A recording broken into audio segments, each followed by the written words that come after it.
Welcome to the Bandano Podcast, where we're calling a spade a spade. Great to be here with you guys today. Lexie Hull. Where is Lexie Hull? A common theme on this channel during Caitlin Clark's rookie season.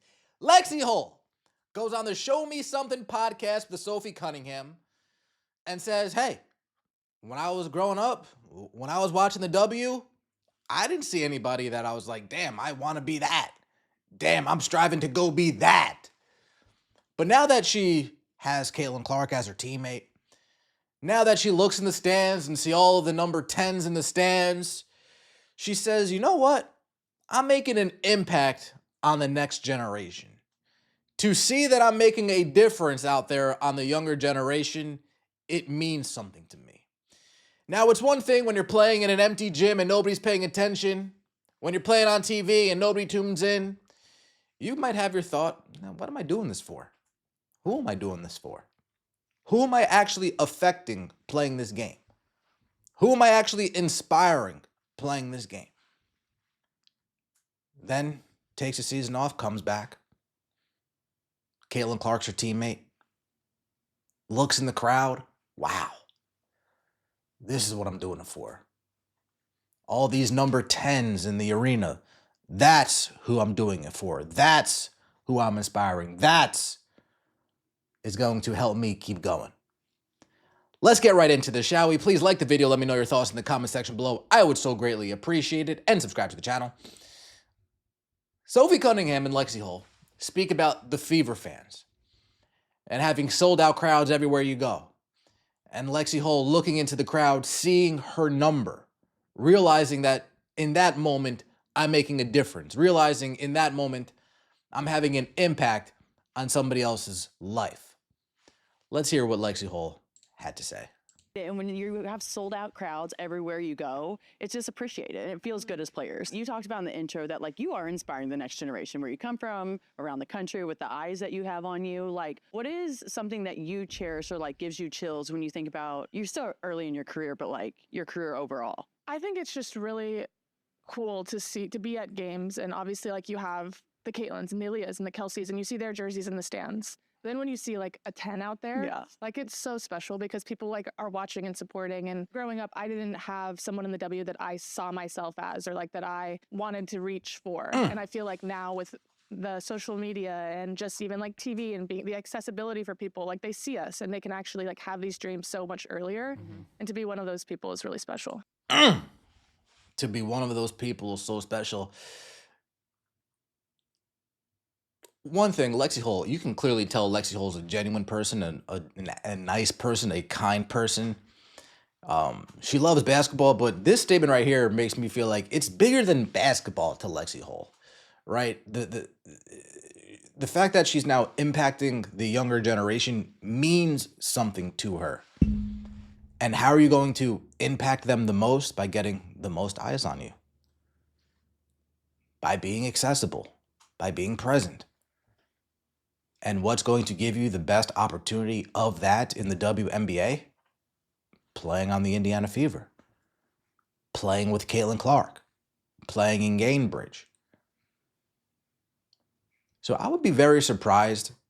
I don't want to say surprised. I would be interested if a team offers Lexie Hull something. She's like, oh man, this is a really sweet deal.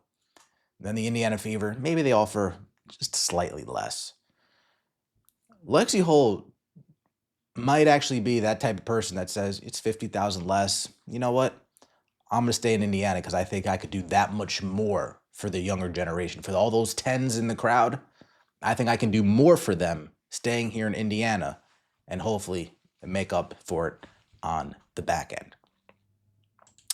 Interesting perspective right here from Lexie Hull that I didn't give too much thought until now. You're playing the game in front of empty crowds. You know, you would have the question, what the fuck am I doing this for?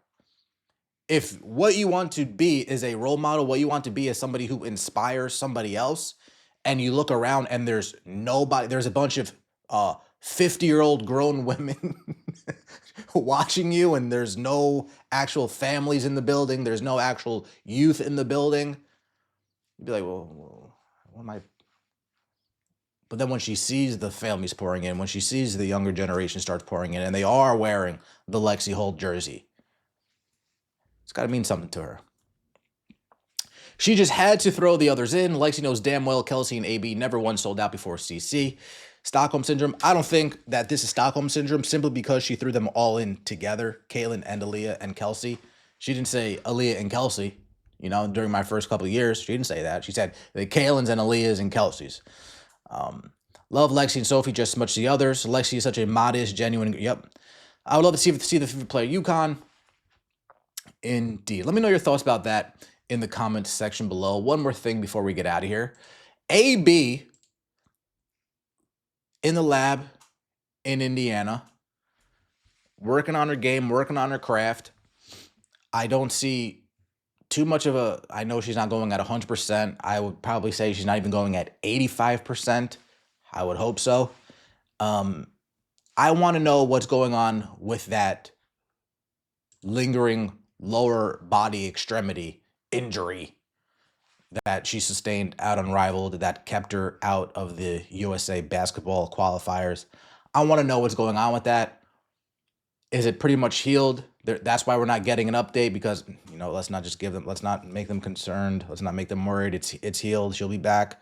Or is this the Indiana Fever just doing what they did last year, keeping these injuries close to the vest? I would like an update if I'm a Fever fan. Hey, is she healthy? Is she not healthy? Is she back 100%? Do these videos, are you telling me that she's back 100%? I want to know. Caitlin Clark sends message after Indiana Fever's Aliyah Boston update. Aliyah Boston had a dominant run in her first season on the 3-on-3 league. The Indiana Fever star averaged 18, 9, and 2.5 assists and 2 blocks en route to winning Defensive Player of the Year. From the clips that I saw from Unrivaled, it did look like AB took a step up.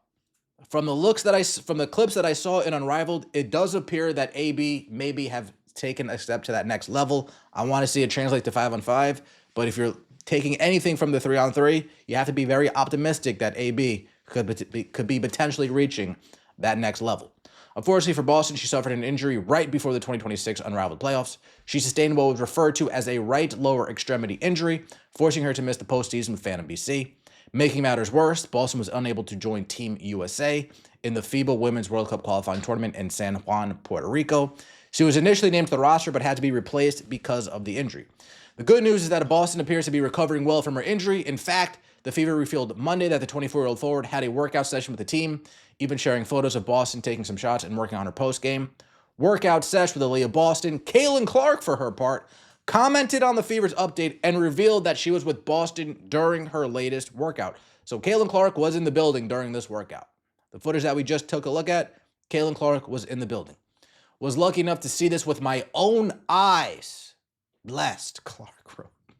It's still unknown if Boston is experiencing any lingering injuries of her injury, any lingering effects of her injury, and whether or not they're limiting her in any way. Regardless, the fact that she's able to get back on the court suggests that she's at least close to being 100%. Clark's message also hinted that Boston's workout went well. The season kicks off May 8th. Folks, if, let's say, I'm just being optimistic here, or pessimistic, depending on, if, let's say, AB, Kelsey, and Clark do return next season, and AB takes that next step, it could be scary. It could be very scary if AB reaches another level and they do go all in for it next season before they give Clark the 1.7 Supermax. Let me know your thoughts in the comment section below. I appreciate all of the support. Like the video and subscribe to the channel. That would mean so much to me. See you next time, and as always, take it easy.